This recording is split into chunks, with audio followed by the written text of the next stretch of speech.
What I want to discuss with you guys today is what? Simple liquidity, right? LIQ. And on this liquidity, I just want to go straight to the point. Now I'm going to give you an example, right? On the chart, let's assume we have this. What does liquidity mean? Liquidity means what? Money, right? And I want you to understand that if we have a car, right? For a car to move from point A to point B, from point A, right, down to point B, is going to need what? Some sort of force. In this case, this whole idea of a car is known as what? The chart now, right? The market. So I'm using that example. For the market to move from what? Point A, right, down to point B is what? Money, which is what? The liquidity. Money needs to move price from point A to point B. Now, this is what I want to show you. Pay close attention. We have A, we have B, we have C, and we have D, right? Now, good. You can see that from A, price drove down to create a B, right? From B, this B nigga here drove down to create what? A C. This C boy here drove down to create what? D, right? Now, this is what I want to show you. Pay close attention. From price to move from this point here, these points that are marking as asterisk, right? Money came inside. But this market is built with different words, currencies all over the world. You understand? So now, money came inside this market, right? To move this price from point A to point B, and to also move this price from B to C. And the people that moved this price from point A to B were what? Sellers. As simple.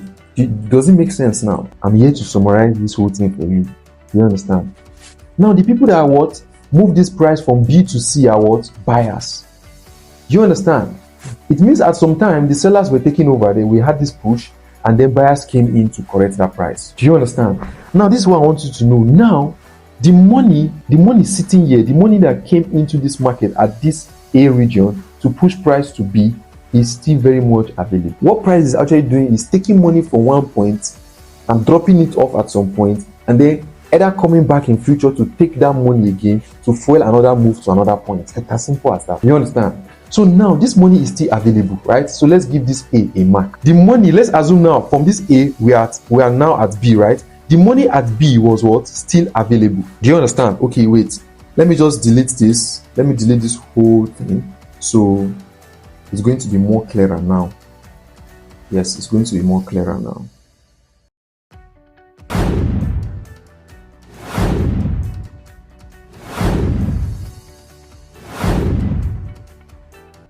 Okay, good. Now this is it. We said this is A, right? And this is C. This B, this C, right? Now look at it. Pay close attention. Money came in here. Sellers brought in money here, right? Probably after sweeping liquidity or something. I don't know. But this is what we're focusing on now, right? So sellers came with money here, enough money to push price down to this point, which we had this big push phase right here, right? So this money is still available because this money has not been taken. Then the buyers came into this market at this region again, at this B region, to push price down to what? C. This money is still available. Then the price was at this region. Do you understand? The current market was at this region at some point, which created this C. The sellers came in again with enough money again to push price down to create what? A D level. This one is still available, but this one has been taken out by C. So there's no liquidity here again. But there's still liquidity at A, there's still liquidity at C, there's still liquidity at D. So what does it tell you now? It tells you that price moves from one point of liquidity to another. That's what the price does. That's why there's a quote that says, you wait for the money to be picked up and join the train. That's all what you do in trading. Now we can see that this D now, money is still available here. It tried to take out what? Price moved again from D to create another maybe E. You can say this one is E. This E pushed down to try and take out what? D, but couldn't. D is still available. And then E after A, B, C, D, E, F, right? Good, this is an F. And then this F created what? E, F, G, right? Good, G is G. So this F was trying to take out this C, but couldn't. Do you understand? And at some point, this D was taken out. Do you understand? So this D has gone. This E now, F has taken what? This money here. This one is not available again. G here, G is still much available. So you can see inside this chart now, I can tell you that this money has been taken. No, not at this region. This money is still available until this point that this money was taken. But this one is still very much, this one is taken, this one has not been taken, this one is still very much available, right? This one is still very much available, and then this one is still available. This is available, this is available, this has been taken. So now let's go into a rechart. Let me show you what I'm saying. You understand? I just summarize this liquidity. Instead of you to go and read all those long notes, just come to this channel, follow and listen. It's as simple as that. This is a 4-hour chart, right? Where are our points of liquidity that we have currently in this market? This is okay. Sorry, I'm marking this a X. I'm always quick to mark an X. Okay, good. This is marked because there's still money here available in this region, right? Now from this region, this guy here took out this guy, right? This money is X. This guy here took out this guy, right? This high has been X. Do you understand? This guy here still took out this one, right? This money has been X'd. This one has been X'd by this guy, right? And this one has been X'd. This guy has been taken by this guy, which was on Friday. You understand? But this money now, you can see this money here is still available. This one here is still available.